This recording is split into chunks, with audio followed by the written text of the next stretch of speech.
Bienvenue à tous. Les policiers montent la garde. Les élus rencontrent les représentants de la société civile et les autorités veulent faire avancer l'enquête au pas de charge. La Corse souhaite éteindre son incendie.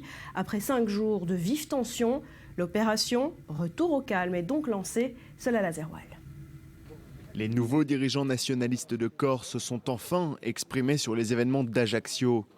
Avec fermeté, ils ont condamné les manifestations racistes du week-end, ont appelé à l'apaisement et se sont désolidarisés des débordements racistes et xénophobes aux antipodes de leur conception de l'île. La Corse a été la première terre d'Europe à instaurer la tolérance religieuse.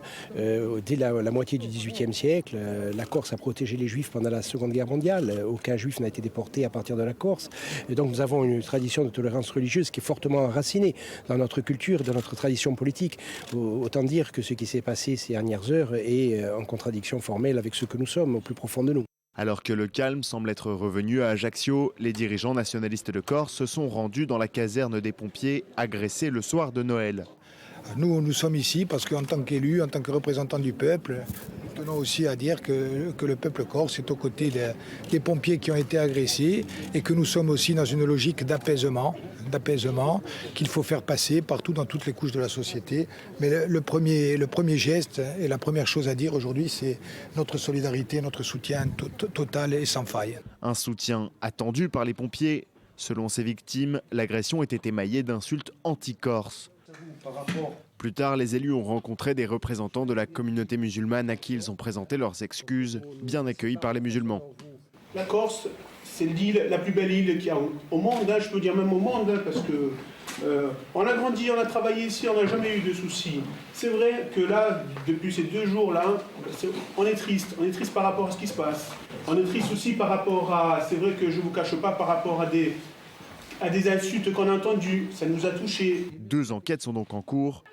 Une première sur les violences de la nuit du 24 au 25 décembre, au cours de laquelle 2 pompiers et 1 policier ont été blessés.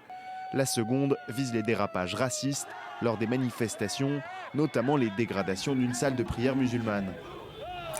Voilà, après 5 jours de tension, le calme semble donc se réinstaller à Ajaccio. Rudy, on peut le dire, les élus ont réussi à maîtriser la situation. Oui, à peine 3 semaines après les régionales, eh bien, on vient d'assister à une séquence politique intéressante. Pour rappel, donc c'est la première fois que la région Corse est dirigée par un parti nationaliste et ces incidents et la gestion de crise qui s'en est suivie, c'était une sorte de test pour Gilles Simeoni et Jean-Guy Talamoni. Alors 2 choses à remarquer. La première, c'est qu'aucun représentant de Paris ne s'est déplacé en Corse comme le ferait habituellement en fait un ministre de l'Intérieur par exemple. Alors 3 semaines après une victoire nationaliste du côté de Paris, eh bien ça aurait été malvenu et très mal vu pour les Corses. Il fallait donc laisser la main aux représentants de la République qui sont sur place, c'est-à-dire au président du conseil régional fraîchement élu. Et alors là, c'est la deuxième chose à remarquer, c'est la vitesse de réaction et la qualité de réaction de Simeoni et Talamoni. Alors dès ce week-end, sur les antennes des chaînes info, ils ont réagi avec une condamnation rapide, claire, unanime. Elle a été faite